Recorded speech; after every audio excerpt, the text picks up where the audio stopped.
like a chief financial officer for a pretty big organization. So she has been to thousands or at least hundreds of these fundraiser things. She has a sense of timing. And I think after the first course of the 5-course meal, she suddenly turned to me and said, "You go now. You go now." She's very authoritative. Go now. And I said, "Okay, pray for me." We're both RCs. So she crossed herself and she literally started praying. And then I started to make my way through the tables towards Sarah's table, not knowing what was going to happen. Who's this person? You know, okay, am I going to be tackled by a security guy? Am I going to spend the night in the Turlock jail or something like that? Well, I somehow made it to Sarah. Okay, here she is right here. The university president was sitting on her left and Willow was to her right. That was her entourage, her huge entourage. It was Willow. I stood there waiting. I didn't want to be rude or to interrupt, but I was determined to do what I was going to do. Well, and I didn't want to interrupt though. Sarah was talking to the university president. She saw me, I think. I looked at him, but he didn't. So after some little time, it was getting very awkward because I have no business being up there. I moved slightly to my right like this to bring myself within the periphery of the university president's vision. And just at that moment, a lady to his left, I assume his wife, tapped him on the shoulder and whispered something to him. And he looked up and he fell silent.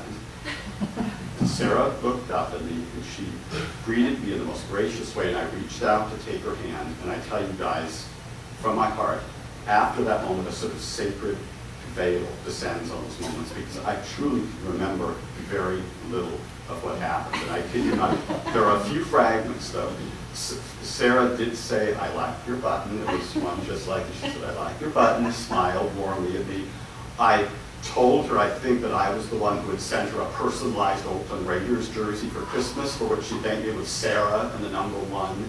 And I think I said something, babbling fool that I am like this: "If you run for president, you will have I said, "You will have at least one ardent or devoted supporter in Berkeley, California."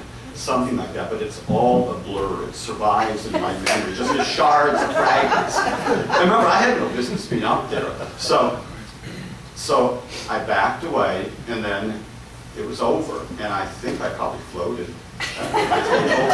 And when I got back to the table, people wanted to touch the hand, and they were passing it on, you know, and I couldn't believe it. But and of course, I gave the envelope, this rather thick envelope with what I had written for her, put it into her hands. And I don't remember that moment either, but I know she got it because I saw her showing it to Willow, either for Willow to look at or to hold on to for her.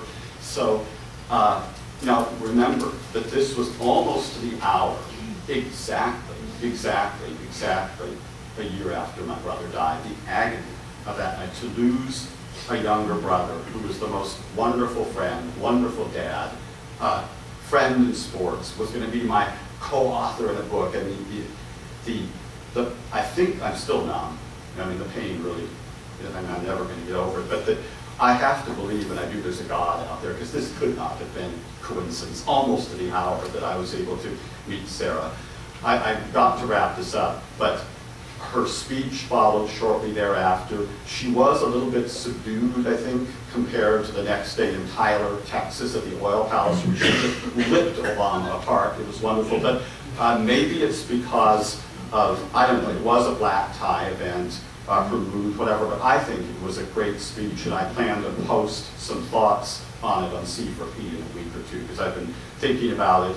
And I saw it in the original. I watched it again, of course, a couple of times on YouTube. I think it was a great speech, but I better not start to talk about that right now, because I think I've probably exhausted my quota, and there's supposed to be a discussion afterwards.